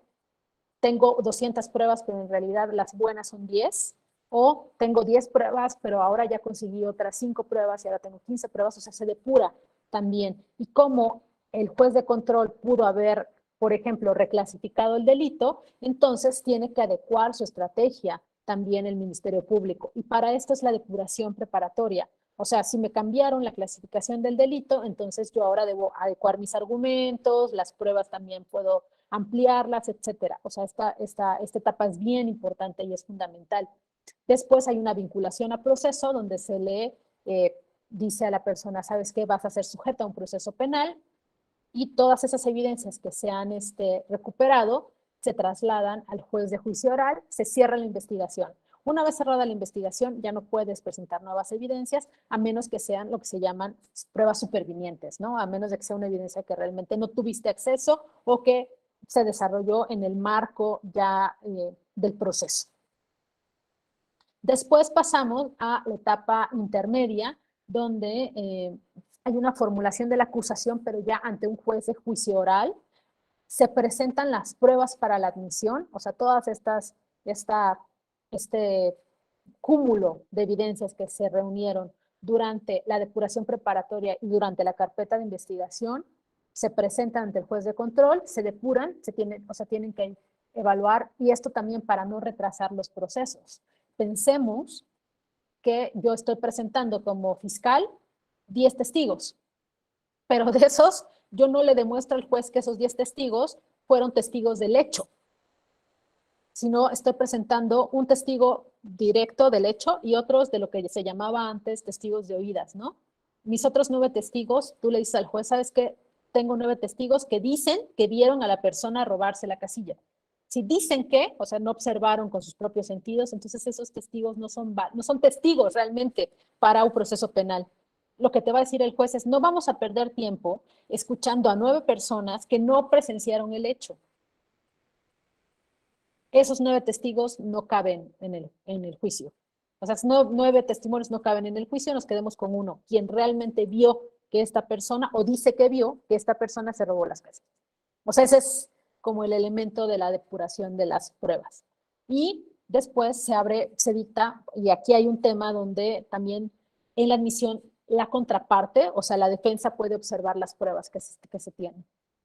En los Estados Unidos esto se llama la etapa del discovery, donde te dan las pruebas. No ven las películas que luego están en la etapa del discovery, que luego están los despachos de abogados analizando un montón de cajas que les mandaron del juzgado, que son las pruebas en su contra. Ese es el discovery, y algo parecido pasa en materia penal cuando se presentan las pruebas. O sea, tú puedes observar para preparar tu estrategia de defensa, cuántos testigos van a presentar, si dicen, tengo documentación, entonces todavía no se desahogan, pero lo que tú ya conoces como defensa, que se van a presentar documentales, que se van a presentar testimonios, que se van a presentar videos, y entonces preparas tu defensa.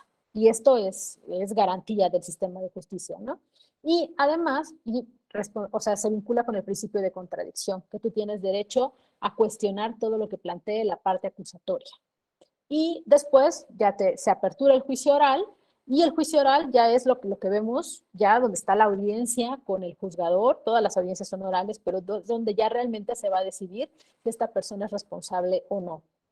Y hay una apertura del juicio donde se establecen la acusación verbalmente, los alegatos de apertura de la parte acusada y de la parte, la defensa, y se presentan las teorías del caso. Después se desahogan las pruebas. No se puede desahogar una prueba que no fue admitida antes de que inicie el juicio oral. Los alegatos, que se conocen alegatos de clausura o alegatos de cierre, donde tú como abogado de parte o como fiscal lo que haces es decir, ¿sabes qué? En este caso, mi contraparte, lo que vemos en las películas, o sea, mi contraparte dijo que iba a demostrarte con 10 evidencias que esta persona se robó una casilla electoral. Pero el testigo que dice que lo vio, como ustedes ven, fue un testigo que en el interrogatorio no lo superó, que terminó diciendo que en realidad no lo vio, que le contaron. Entonces esa prueba ya no existe, ¿no? Ya no es válida. Y así vas como erosionando la teoría del caso de tu contraparte, y tienen derecho a hacerlo ambas partes. Y después ya emiten el juzgador la sentencia. La sentencia se emite, y voy a dejar de presentar, de manera oral. Y tiene que ser cercano tienes cuestión de días para emitir la sentencia. Llegas a una decisión y dices, mañana se cita para el dictado de sentencia, y el juzgador, y esto por principio de inmediación, le explica a la persona condenada por qué la condenó y cuál va a ser su condena. Y le tiene que preguntar, ¿entiendes? ¿De qué te estoy condenando? Sí. Y también le explica que puede tener acceso a beneficios, o sea, si son menos de 5 años de cárcel, dice, si tú presentas una fianza, puedes salir, o sea, tiene que explicarle. Esto no significa que no haya una sentencia por escrito, porque una vez que concluye el procedimiento en primera instancia, se aperturan las instancias de apelación, salas, amparos, entonces tienes que tener una sentencia por escrito, y esta te la entregan después, por escrito. O sea, el juzgador tiene también días, da su fallo, su decisión verbalmente, y dicen 3 días le entrego a los abogados y abogadas la sentencia por escrito, donde ya abunda en sus explicaciones. Pero, les digo, la decisión inicial es oral. Si es una sentencia de condena, viene la etapa de ejecución. Y la etapa de ejecución es otro juzgador. No es quien se condenó, no es quien controló la detención, es otro juzgador, y se llaman jueces de ejecución. ¿Qué velan? Que la sentencia sea ejecutada de manera fiel a los principios de derechos humanos, de manera justa, de manera proporcional. Si tú, por ejemplo, eres una persona que está cumpliendo una multa, o sea, no te sancionaron a cárcel, sino tienes una multa súper alta, entonces te dicen, vas a pagar 200 millones, no sé, 200,000 pesos, 200,000 pesos como sanción por haberte robado la casilla. Y el juez te sentenció como responsable, esta es la pena, 200,000 pesos de multa. El juez de ejecución puede determinar también cómo se va a resolver este pago. De repente te dicen, y esto es como, hay todavía criterios encontrados. Hay quienes dicen es el juez de ejecución quien debe decidirlo, y otros criterios dicen es el juez que dicta la sentencia cómo se va a pagar la multa. Está debatible, pero todavía podemos pensar bajo un régimen de reinserción social, les digo, bajo esta visión del sistema penal acusatorio, es pensar que tienes que pagar 200,000 pesos. No tengo 200,000 pesos. Los puedo pagar en pagos, en parcialidades. O sea, la ejecución va aquí, ¿no? Ya eres responsable, sí, pero no significa que no tengas derechos, que no tengas como maneras de cumplir con tu responsabilidad.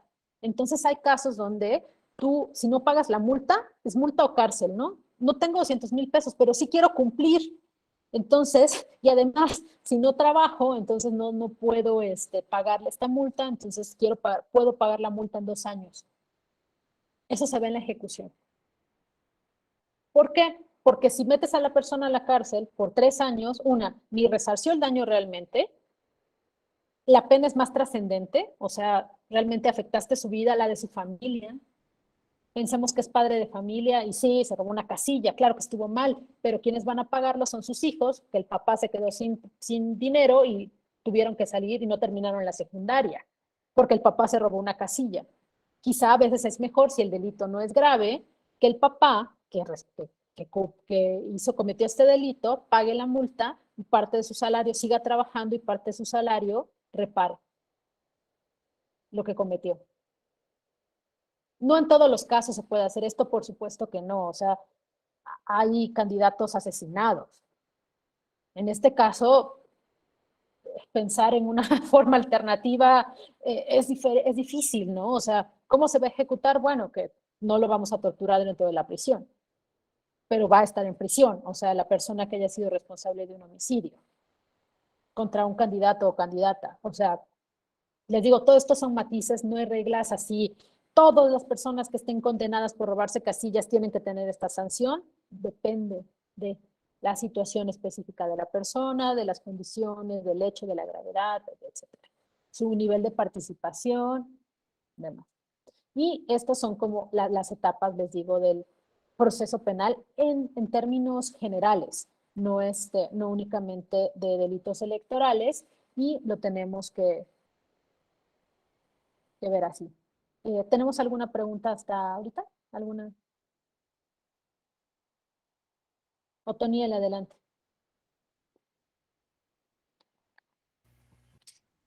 Gracias, maestra. Muy buenos días a todas, a todos.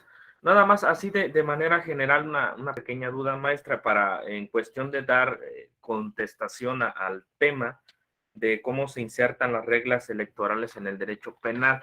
O sea, realmente aquí, pues el mismo proceso, quiero imaginar el mismo proceso que se lleva para poder sancionar los delitos electorales con cualquier otro delito, ya sea robo, homicidio, pues es el mismo procedimiento a través del nuevo sistema de justicia penal. Solo que la finalidad en materia penal electoral es que pues se garanticen los derechos electorales de los ciudadanos. Esa es la manera de poder insertar estas reglas. Esa es una duda que tengo, maestra. Gracias. Y No, muchas gracias. felicidades por su presentación. Muy buena aportación nos ha dado. Ay, muchas gracias, Antonio. Me alegra mucho que te guste la sesión. Sí, les digo, no hay un proceso específico para materia electoral. Lo que hay es delitos electorales específicos. Lo que hay son conductas específicas.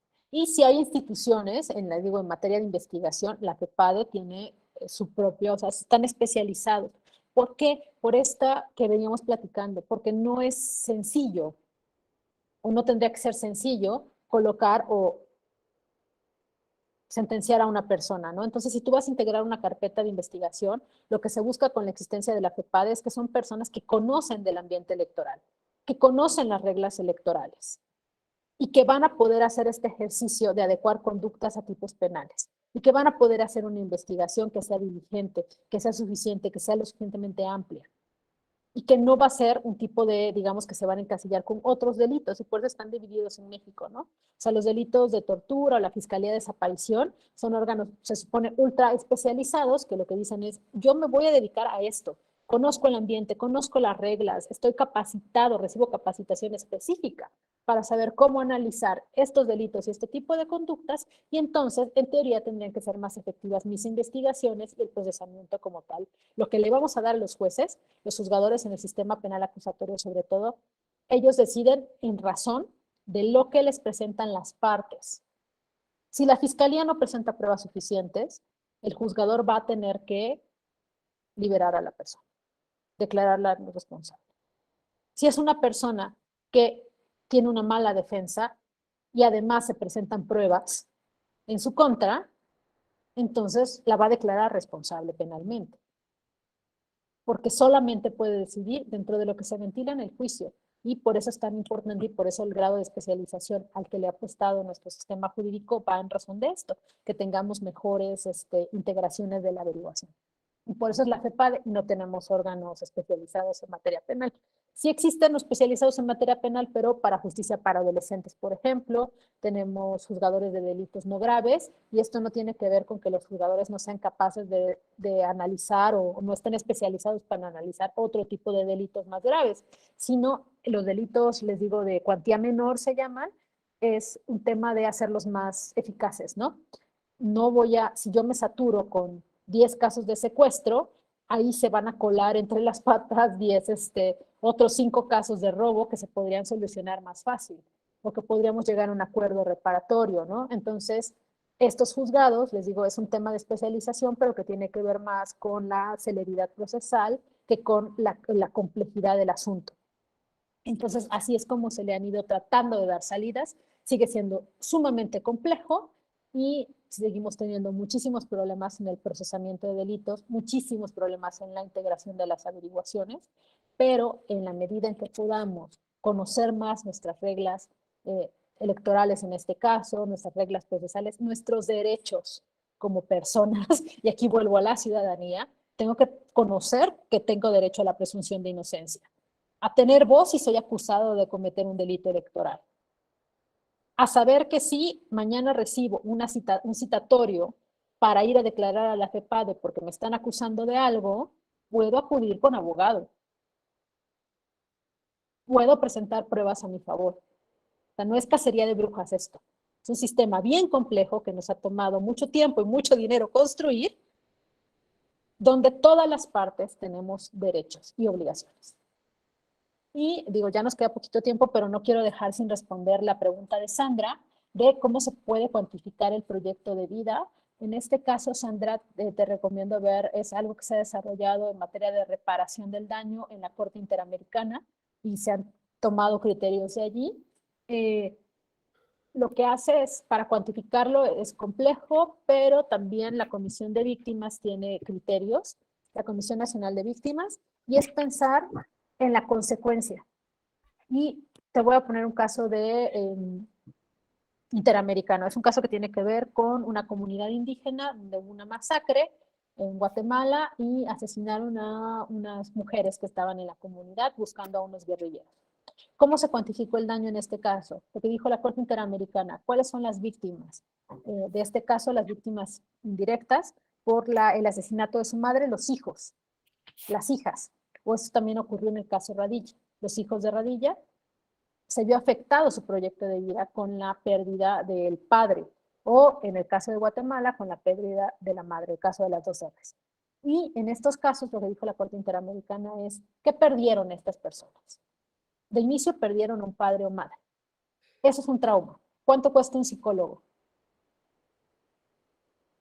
Pues cobra 500 pesos la hora. Ok, 500 pesos la hora. ¿Por cuánto tiempo? Hay que calcular cuánto tiempo requerirían estas personas, dependiendo del trauma. Una desaparición forzada o un asesinato a manos del ejército es un trauma muy profundo. Cuantifiquen cuántas terapias, o sea, cuánto tiempo de terapia necesitaría. 3 años. Una persona especializada en atender este tipo de traumas psicológicos, ¿cuánto cobraría por dar 3 años de asistencia? La anotamos. ¿Qué más pasó? Estas personas perdieron a sus padres, se quedaron sin cuidado. En la masacre de las dos R's se quedaron sin el cuidado de la madre, que es tan fundamental en los años de vida. También el padre tiene responsabilidades importantes, ¿no? Entonces, ¿cuánto cuesta que alguien te cuide a un niño o niña? 24 horas al día. ¿Cuánto cuesta una niñera y una enfermera y tal? 24 horas al día, por tantos días, por tantos años, se cuantifica. Todo, y así van como, o sea, delineando escenarios, situaciones y midiendo cuánto es lo que ha costado. Por supuesto, ninguna de estas reparaciones va realmente a reparar integralmente. Es un aproximado. Es devolverle a las personas algo de lo que se les quitó, algo de lo que se afectó su vida. Se dan becas también. En el caso de Radilla, se le ofrecieron a los hijos de Radilla becas para que estudiaran, terminaran estudios universitarios, porque al faltar el padre, tuvieron que trabajar para ayudar a contribuir a su casa, ¿no? Entonces dejaron de trabajar, les ofrecieron becas para que culminaran sus estudios. Entonces, así se va haciendo cada escenario dependiendo del caso concreto. No sé si con esto respondo tu pregunta. Sí, maestra, gracias. No, gracias a ti. Bueno, a menos que haya otra duda, esto es lo que tenía preparado para ustedes. Espero que haya sido útil y que sobre todo les dé como pistas o bases mínimas para las siguientes sesiones. Y cualquier duda, pues yo estoy aquí dispuesta, tienen un correo electrónico y con gusto platicamos más abundantemente. Muchas gracias, Alonso, por invitarme. Yo lo he disfrutado mucho, conocerlas, conocerles, escucharles, y gracias a la Escuela Judicial Electoral por el espacio. Gracias a ti, Gladys. Muy ilustrativo, muy interesante. Y además se inserta, yo en la primera sesión hablé justamente del punitivismo y de cómo la norma jurídica penal no necesariamente es democrática solo por provenir de procedimientos legislativos, sino que sus elementos de aplicación, cómo se entiende el poder punitivo del Estado, es lo que le da el carácter de democrático. Tú y yo hemos platicado mucho sobre la modalidad de delincuencia organizada, ¿no? Que somos muy contrarios a esa modalidad, ¿no? Y a esos tipos penales que dan tanta posibilidad para cometer abusos, ¿no? Muchísimas gracias, Gladys, de verdad, te mando un abrazo, estamos en contacto, y a ustedes también gracias por su presencia, por su participación, y pues felicidades, Gladys. Hasta la próxima. Muchas gracias, un gusto. Cuídense.